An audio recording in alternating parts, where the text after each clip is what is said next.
This is my story as a Black joy revolution, igniting your spark and reclaiming happiness in a challenging world. A personal story of struggle, survival, and finding joy in a world that tried to dull my light. I never imagined that joy would become an act of rebellion for me. Growing up, I always assumed happiness was something everyone was entitled to, a natural part of life like breathing. But as I navigated the world as a Black woman, I quickly realized how wrong I was. In a society that wasn't built for me, joy wasn't handed over easily, it was something I had to fight for. And not just any joy, Black joy. The kind of joy that is rooted in love for yourself, your culture, your community. The kind of joy that thrives even in the face of constant adversity. The kind of joy that feels revolutionary. It wasn't until I hit my breaking point that I realized I had been robbed of my spark. My journey toward reclaiming that spark wasn't a smooth one. It was filled with moments of doubt, fear, and deep emotional pain. But in the end, my Black joy became my shield, my strength, and my triumph. The struggle, growing up in a world that didn't see me. I didn't wake up one morning and decide I was going to start fighting for my happiness. It was something that happened over time, something I was pushed into by the world around me. As a little girl, I remember feeling like something was always just out of my reach. While my classmates talked about their favorite Disney princesses, I struggled to find a character that looked like me. When I went to the toy store, all the dolls were blonde-haired and blue-eyed. I didn't understand why, but it left me feeling like I didn't belong. I couldn't put it into words then, but I felt invisible. By the time I reached high school, that invisibility turned into something much heavier, something that pressed down on me in ways I didn't understand. It wasn't just about the lack of representation anymore, it was about the way I was perceived. I was always too much or not enough. Too loud, too opinionated, too angry. Not polished enough, not quiet enough, not docile enough. The world expected me to shrink myself, to mold myself into a version of Black womanhood that was palatable and non-threatening. The pressure was suffocating. I started to lose pieces of myself just to fit in. I silenced my voice, dimmed my light, and wore a mask that I thought would make me more acceptable. But it didn't. No matter how much I shrank, no matter how much I twisted myself to fit the expectations of others, I was never enough. And I was always exhausted. The breaking point, when the world became too heavy. In my 20s, the weight of it all became too much to carry. I was constantly navigating a world that told me I was either invisible or too much. In college, I was one of the few Black students in my program, and I felt the constant pressure to prove that I belonged. Every interaction was a reminder that I wasn't just representing myself, but my entire race. The microaggressions, the coded language, the assumptions people made about me, it was all so heavy. At work, things weren't any better. Being the only Black woman in the office felt like I was living under a microscope. My colleagues often dismissed my ideas or spoke over me during meetings. When I spoke up, I was labeled aggressive, and when I stayed quiet, I was considered unmotivated. I couldn't win. But the worst part? It wasn't just about how the world saw me, it was how I began to see myself. The constant invalidation, the casual racism, the subtle jabs, it all chipped away at my sense of self-worth. I started to internalize the messages that the world was sending me. Maybe I was too loud. Maybe I wasn't good enough. Maybe there was something inherently wrong with me. I spiraled into depression. There were days when I couldn't even get out of bed. I lost interest in the things that once brought me joy. Music didn't move me, laughter felt hollow, and I was just going through the motions. The worst part was that I didn't even know who I was anymore. The version of myself that I had created to survive in this world felt foreign and disconnected from who I really was. I didn't know it at the time, but this was my breaking point. I was at the edge of losing myself completely. The realization, joy is a revolutionary act. In my darkest moments, I found myself retreating to memories of my grandmother.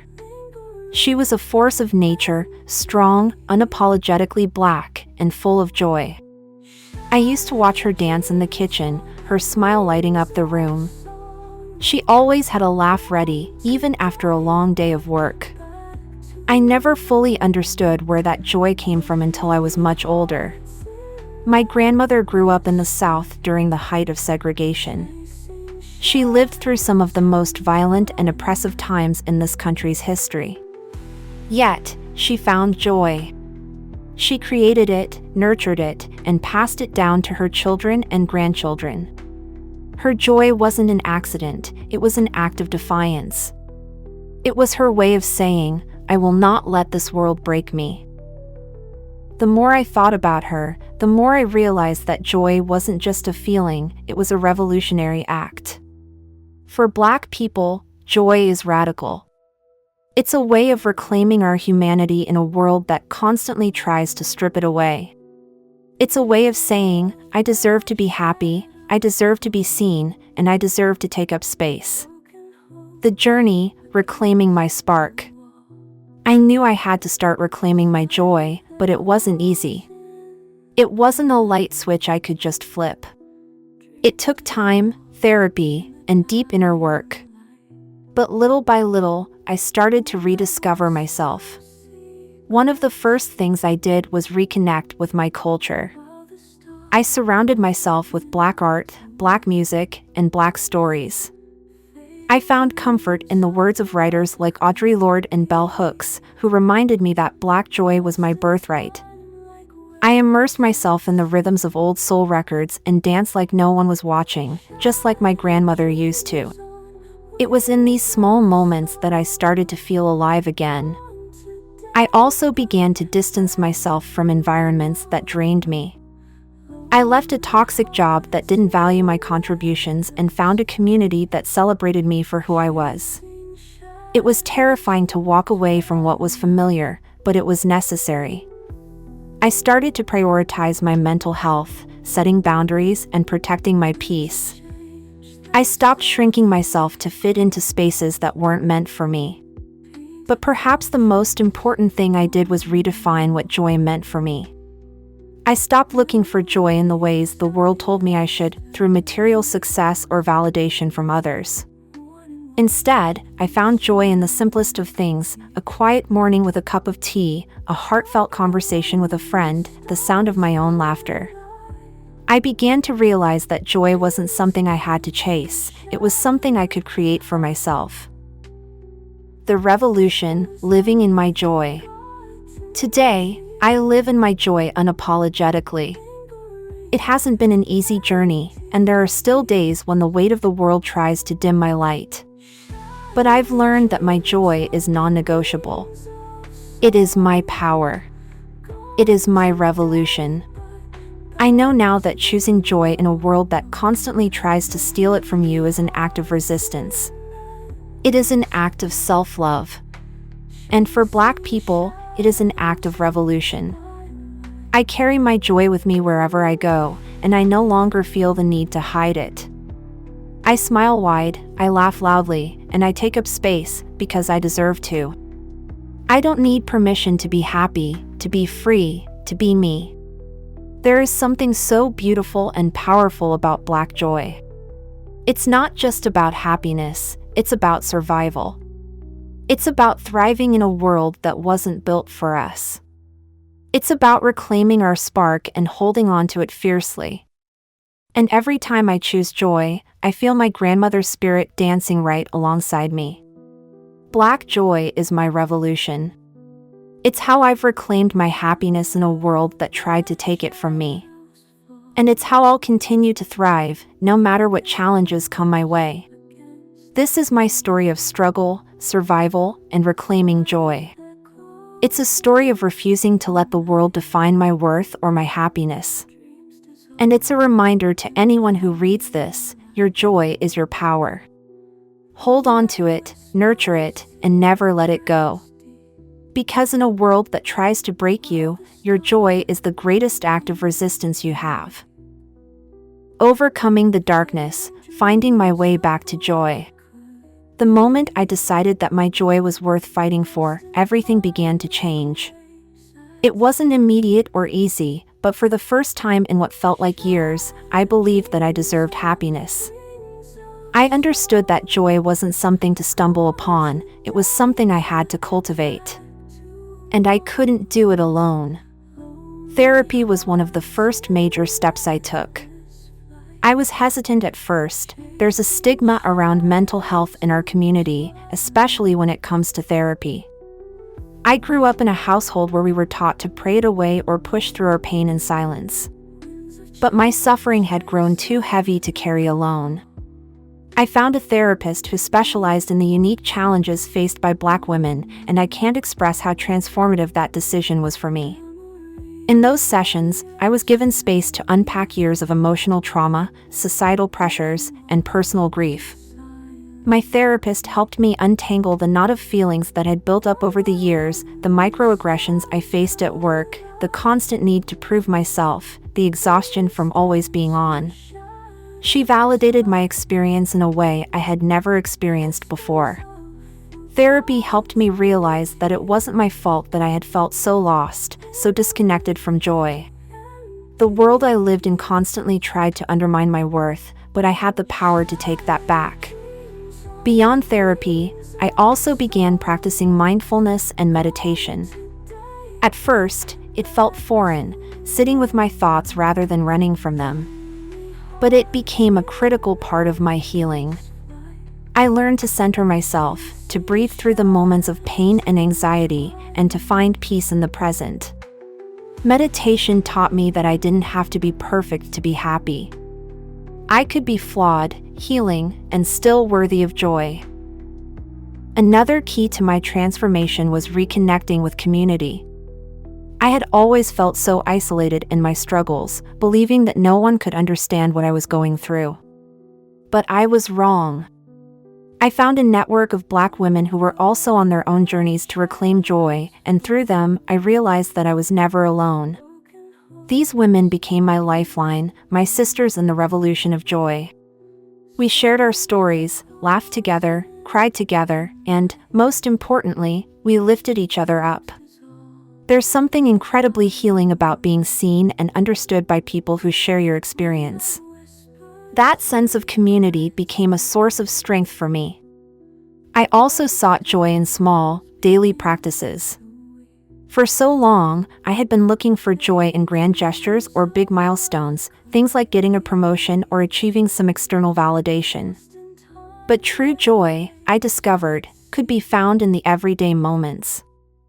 I started journaling every morning, listing 3 things I was grateful for. I began taking long walks in nature, appreciating the beauty of the world around me. I started cooking again, trying out new recipes that reminded me of home and the meals my mother and grandmother used to make. These little acts, though simple, reignited something inside me, a spark that had long been dimmed. Music played a huge part in my healing as well. I created playlists filled with the voices of artists who made me feel seen, singers like Nina Simone, Lauryn Hill, Solange. Their words and melodies wrapped around me like a blanket, reminding me of my worth, my beauty, and my right to joy. On the hardest days, I'd dance in my living room, letting the music carry me back to myself. Each note, each lyric, was a reminder that I was more than the struggles I faced. I was a force, a light that couldn't be dimmed. But the most significant part of my healing journey was learning to forgive myself. I had spent so much time being angry with myself for not being able to push through, for feeling weak or inadequate. I blamed myself for not being strong enough to handle the pressures of the world. Through therapy, mindfulness, and community, I learned to let go of that guilt. I forgave myself for the years I had spent shrinking, and I embraced the woman I was becoming, the woman who refused to shrink any longer. It wasn't an easy road. There were setbacks, moments when I questioned if I'd ever truly feel joy again. But with each step, I reclaimed more of myself. I began to trust that I could create a life where joy was not just an occasional visitor, but a constant companion. The transformation, Black Joy Revolution. As I reflect on my journey, one of the most pivotal moments in my healing came when I discovered the book Black Joy Revolution, Igniting Your Spark and Reclaiming Happiness in a Challenging World. A friend in my support group recommended it to me, and from the moment I opened the first page, I knew it was going to change my life. This book was more than just words on a page. It was a blueprint for reclaiming the joy that the world had tried to take from me. The steps laid out in the book resonated deeply with me, offering a clear and practical path toward healing. It wasn't just about feeling better. It was about understanding the systems that had dimmed my light and learning how to defy them. It was about giving myself permission to thrive unapologetically in a world that constantly told me I couldn't. The chapters on self-love, cultural connection, and community empowerment hit home. As I worked through the exercises in the book, I felt myself becoming stronger, more grounded in who I was. The affirmations, the guided meditations, and the personal stories shared by other Black women in the book made me realize that my joy wasn't just possible, it was inevitable if I was willing to do the work. The transformation was undeniable. Every page of Black Joy Revolution was a reminder that my joy was my birthright. It helped me understand that my happiness didn't need to be justified or explained to anyone. It was mine, and that was enough. If anyone watching this video is struggling like I did, feeling like the weight of the world is too much to carry, like joy is something just out of reach, I urge you to grab a copy of Black Joy Revolution, Igniting Your Spark and Reclaiming Happiness in a Challenging World. It was a game changer for me, and I know it can be for you too. It's time to reclaim your spark, because you deserve it. One